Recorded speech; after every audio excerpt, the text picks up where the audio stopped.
Hello नमस्कार दोस्तों। देखिए, तो आपको मैं बताने जा रहा हूँ कि आज नहीं, कल 27 दिसंबर को, ठीक है, जो मेरा ग्रुप डी का एग्ज़ाम था, ठीक है। तो मैंने पेपर को देखा कि पेपर में ऐसे करने लायक कुछ भी नहीं था, ठीक है।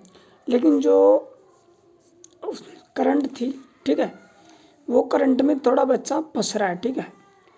वो करंट ऐसी थी कि जिस अपन ने थोड़ा ऊपर ऊपर पड़ा होगा, ठीक है, लेकिन करंट थोड़ा सा एक कदम दो कदम आगे से पूछ रहा है, ठीक है। तो अब देखिए, मैं थोड़ा बता देता हूँ, थोड़ा एनालाइसिस कि मेरी शिफ्ट में कौन कौन से प्रश्न आए थे, ठीक है। तो इसमें देखिए कि जो मैथ का, देखिए सबसे पहले ये मैथ का है, ठीक है। ये मैथ का है, तो मैथ में देखिए ये ऐसे प्रश्न आ रहे थे, ठीक है। 4a to b का वह न्यूनतम मान जो 3 से विभाजित हो, ठीक है, जो ऑप्शन के हिसाब से आराम से रख के कर सकते हो, ठीक है। और दूसरा प्रश्न था, मतलब एक प्रश्न ऐसा था कि वर्ग का क्षेत्रफल, मतलब वर्ग का जो क्षेत्रफल था, ठीक है, अगर उसके क्षेत्रफल को 4% की वृद्धि की जाए तो वह क्षेत्रफल में कितने वृद्धि होगी, ठीक है। तो ये क्षेत्रफल में वृद्धि थी 8.16% की, ठीक है। तो ये भी कोई कैलकुलेशन के लायक प्रश्न नहीं था, ठीक है। अब ये था कि 2 ट्रेन प्रत्येक की लंबाई 350 है, ठीक है। तो एक खंभे को 14 सेकंड में पार कर सकती है, तो ट्रेन की चाल ज्ञात कीजिए मीटर प्रति सेकंड में, ठीक है। तो यहाँ से प्रत्येक ट्रेन की चाल हो जाएगी, इस यहाँ से प्रत्येक ट्रेन की चाल 25 के लगभग आ जाएगी, ठीक है। एक बार आप कैलकुलेशन करके और देख लीजिएगा, ठीक है। और एक प्रश्न था कि किसी वस्तु पर 20% की छूट दी जाए तो उसका मूल्य 240 होगा, तो वह वस्तु का वास्तविक मूल्य कितना होगा, तो ये 300 रुपये इसका मूल्य, वास्तविक मूल्य होगा, ठीक है। तो यहाँ से एक प्रश्न था कोस थीटा ए, ये थोड़ा सा मुझको ऐसे कन्फर्म याद नहीं है कि यह टेन थीटा था या कुछ था, ठीक है। तो एक प्रश्न ये वाला था, ठीक है। कोस थीटा बराबर 4/5 है, तो 4 tan स्क्वायर थीटा का मान, ठीक है। और एक था कि किसी गांव में 25% मत अवैध हैं और एक उम्मीदवार को शेष मतों का 40% प्राप्त हो गया, तो दूसरे मत को कितने मत मिले, ठीक है। तो यहाँ पे मैंने नहीं लिखा, लेकिन वहाँ पे शायद 3,75,000 कुल मत थे, ठीक है। तो ये आप देख लीजिएगा, ठीक है। तो एक प्रश्न था कि एक घन की भुजा 10 है और घनाभ की भुजा 1:2:4 में है, तो इन दोनों का आयतन बराबर है, ठीक है। तो सबसे बड़ी भुजा का मान क्या होगा, ठीक है, ये प्रश्न। और एक नॉर्मल बहुलक वाला प्रश्न आया था, ठीक है। और एक बीजगणित में से आया था, ठीक है। और इसके अंदर मतलब ज़्यादा ऐसे प्रश्न 2-3 प्रतिशत का प्रश्न आए थे, ठीक है। 2-3 परसेंटेज वाले प्रश्न आए थे, मतलब ऐसी कोई कैलकुलेशन वाली वो नहीं थी, ठीक है। एक है जो इसमें से आई थी, ज्योमिति में से आया था, ठीक है। तो ऐसा कोई कैलकुलेशन वाला, मतलब नॉर्मल कैलकुलेशन वाला मैथ का पेपर था, ठीक है। अब साइंस का क्या रोल लगा, ठीक है। तो साइंस में एक ऐसा था कि अगर अंडाणु और शुक्राणु के निषेचन के बाद क्या होता है, मतलब कथन के आधार पे ऑप्शन थे कि इसमें से अंडाणु और निषेचन के बाद कौन सी प्रक्रिया चालू होती है, ठीक है, कौन सी प्रक्रिया होती है। तो एक यह प्रश्न था, ठीक है। एक था उत्तल दर्पण में अगर वस्तु को प्रतिबिंब के फोकस पर रखा जाए तो वस्तु की स्थिति कहाँ होगी, मतलब अगर वस्तु का प्रतिबिंब फोकस पे बन रहा है उत्तल दर्पण में, तो वस्तु कहाँ पे रखी हुई है, तो ये अनंत पे रखी हुई थी, ठीक है। अब स्थितिज ऊर्जा के बारे में था कथन के हिसाब से, ठीक है। तो 4 कथन थे, उसमें स्थितिज ऊर्जा को कैसे परिभाषित किया गया है वो था, ठीक है।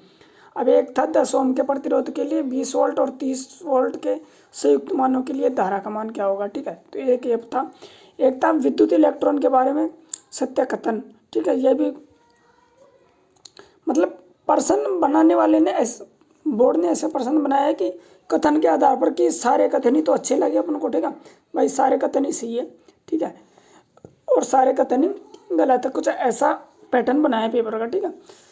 तो बेकिंग सोडा का सूत्र पूछ लिया, ठीक है। एल्डिहाइड अभिक्रिया क्या होती है ये पूछ लिया, 3 ऑप्शन में थे। उस आधार पे जो एल्डिहाइड वाली प्रश्न का तो मुझे कन्फर्म याद नहीं हुआ, ठीक है। लेकिन उत्तर में ऐसा था कि एक तो मेथेन था, एक एक प्रोपेन था, और एक और था कुछ, अरे एक ये एल्डिहाइड थी। तो उसमें ऑप्शन में ये एल्डिहाइड वाली वो थी, ठीक है। अब अवक्षेपण के बारे में क्या थी, अभिक्रिया देकर पूछा था कि अवक्षेपण में क्या बनता है, ठीक है। वो भी कथन वाले 4 ऑप्शन थे, उनमें से कौन सा ऑप्शन होगा, ठीक है।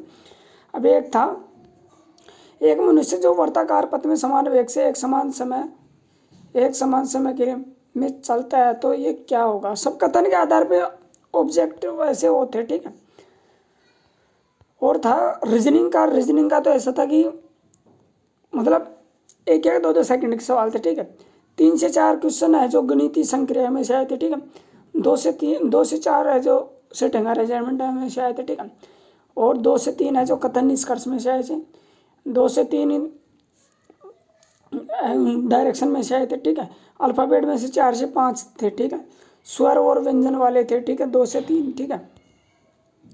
और सम और विषम प्रतीक वाले 2 से 3 थे। ऐसे करके पेपर, मतलब पेपर ऐसा है था कि सारा पेपर का मैटर है ना, जो मतलब 85 क्वेश्चन के अंदर से कट ऑफ बनेगी मेरे हिसाब से, क्योंकि मुझे पता है कि मैं खुद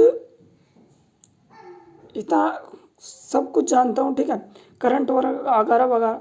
लेकिन मैंने करंट को है जो बहुत कम को छेड़ा है, क्योंकि करंट को जैसे अपन ने करंट पढ़ ली, ठीक है, तो उसमें अपन को ये लगेगा कि हाँ ये पर्सन इसका ये हो सकता है, ठीक है। तो संभावना के चक्कर में वो क्रॉस भी हो सकता है, ठीक है, गलती भी हो सकता है, ठीक है। मतलब अब अगर संभावना व्यक्त कर रहे हैं तो उसमें गलत होने के चांस बहुत ज़्यादा रहते हैं, ना कि सही होने के, ठीक है। तो मेरे हिसाब से कट ऑफ है ना, जो कट ऑफ है जो 85 नंबर के हिसाब से बनेगी, ना कि 100 के नंबर से, ठीक है। क्योंकि बच्चा जो अगर 20 आ रहे हैं करंट के, मुझे पता है जीके में से मतलब 20 क्वेश्चन में से कुछ भी नहीं दिया। ऐसे 20 क्वेश्चन में से ये है कि कोई 3 से 5 के बीच में कोई क्वेश्चन कर देना तो कर दे, नहीं तो पर्सन ही लेगा ही नहीं, क्योंकि बच्चों ने करंट कहाँ से पढ़ी है, कितनी पढ़ी, जो टीचर पढ़ाए होंगे वो पढ़ी होगी, ठीक है। लेकिन टीचरों ने जितना पढ़ा है शायद उसमें उससे आगे की थोड़ी जानकारी, थोड़ी और ज़्यादा जानकारी हमको होनी चाहिए थी, ठीक है। तो देख लेना, मेरे हिसाब से तो हर बोर्ड से है ना जो 65% के आसपास रहेगी, ठीक है। तो ये कट ऑफ का मेरा अनुमान है, ठीक है। तो अगर वीडियो अच्छी लग रही है तो वीडियो को लाइक करना और चैनल को सब्सक्राइब करना। हम भी करंट के परसेंट डाल रहे हैं जिसकी भाई की आगे आने वाली शिफ्टों में एग्जाम है, और पैटर्न यही रहा है। अब तक जितनी भी शिफ्ट लगी है उनका पैटर्न यही रहा है, ठीक है।